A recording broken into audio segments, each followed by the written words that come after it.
నందమూరి తారక రామారావు గారి వర్ధంతి సందర్భంగా ఆయన ఘనమైన నివాళులర్పిస్తూ నందమూరి తారక రామారావు గారిని గురించి ఎన్నిసార్లు చెప్పినా ఇంకా చెప్పవలసింది చాలా ఉంది అనే విధంగాను గతంలో మాకు బాగా గుర్తు ఆయన ఉదయం వెళ్ళి ఒకసారి చూసి ఆయన దర్శించుకున్న తర్వాత మరలా వెనక్కి వస్తే 2 గంటలకు మరలా బెంగేస్తుంది ఆయన మీద. ఎన్నిసార్లు చూసినా తనివి తీరని రూపం నందమూరి తారక రామారావు గారు. ఆయన జీవితం ఒక పుస్తక భండాగారం.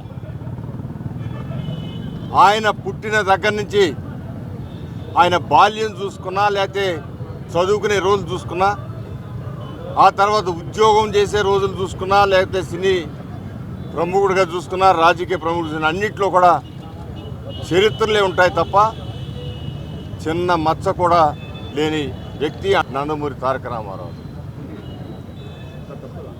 ఆయన రాష్ట్రంలో రాజకీయ అనుభవం ఏమాత్రం లేకపోయినా ముఖ్యమంత్రి అయిన తర్వాత ఆయన చేపట్టిన సంక్షేమ కార్యక్రమాలు ఇవాళ భారతదేశం మొత్తం అమలు పరిచేవిగా ఉన్నాయంటే అది గ్రేట్నెస్ ఆఫ్ ఎన్టీఆర్.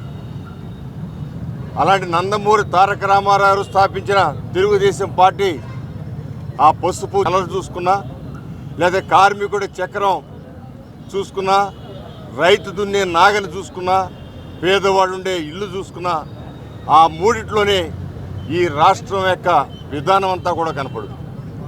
అంతేకాదు ఆయన మొట్టమొదట మీలాంటి జర్నలిస్టులు అందరూ మీరు రాజకీయ పార్టీ పెడుతున్నారు, ఏంటి మీ ఎజెండా అన్నప్పుడు కూడు గుడ్డ నీడ అని చెప్పి 3 మాటల్లో శ్రీకృష్ణుడు నోరు తెరిస్తే తల్లికి విశ్వమంతా కనపడిందని చెబుతారే, ఆ విధంగా ఆయన నోట్లో వచ్చిన 3 మాటలు ఆ రోజున ఈ రోజున ఈ భారతదేశంలో ప్రతి ఒక్కరికి అవసరమైన మాటలు. ఆ 3 ఇన్ని పుస్తకాల పాటు ఎజెండాలు పెట్టి ఏదేదో రాసే కంటే ఆ 3 మాటల్లో అంత పరమార్థం ఉన్నది. అది గొప్పతనం నందమూరి తారక రామారావు. ఆయన ముఖ్యమంత్రిగా ఉండగా శాసనసభ్యుడిగా ఉండే అదృష్టం, అరుదైన అదృష్టం నాకు కలిగింది. అది నా జీవితంలో మరుపురాని క్షణాలు. ఆయన రాజకీయాలు ఉన్నంత వరకు ఆయన ఆశయాలు ఆదర్శాలకి ఏమాత్రం మచ్చ తేకుండా జీవిస్తే చాలు ఈ రాజకీయ జీవితం అని చెప్పి అనుకునే వాళ్ళు నేను కూడా ఒకండి. ఆయన 7 సంవత్సరాల పాటు ముఖ్యమంత్రిగా ఉన్నా, 5 సంవత్సరాల పాటు ప్రతిపక్ష నాయకుడిగా ఉన్నా, ఆయన కుటుంబ సభ్యుల వల్ల కానీ ఆయన ఇంత మచ్చ కూడా రాలేదంటే అది నందమూరి తారక రామారావు గారి యొక్క క్రమశిక్షణ.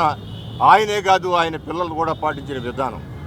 ఇవాళ చూస్తూ ఉన్నాం, తండ్రి చాటున బిడ్డ లక్షల కోట్లు కాజేసిన విధానం. రాజశేఖర రెడ్డి గారు ముఖ్యమంత్రి అయిన 5 సంవత్సరాల్లోనే 1,00,000 కోట్లు కాజేసిన వ్యక్తి జగన్మోహన్ రెడ్డి గారు. మరి ఆయన గురించి నిన్నటిదాకా ఇక్కడ పొగిడిన వాళ్ళు ఇప్పుడు వెళ్ళి అక్కడ ఆయన పొగుడుతూ ఉన్నారు. ఇది వాళ్ళ విజ్ఞతగా వదిలేస్తూ ఉన్నారు. రాజకీయాలు అనేది మనం మాట్లాడిన ప్రతి మాట రికార్డు అవుతుంది.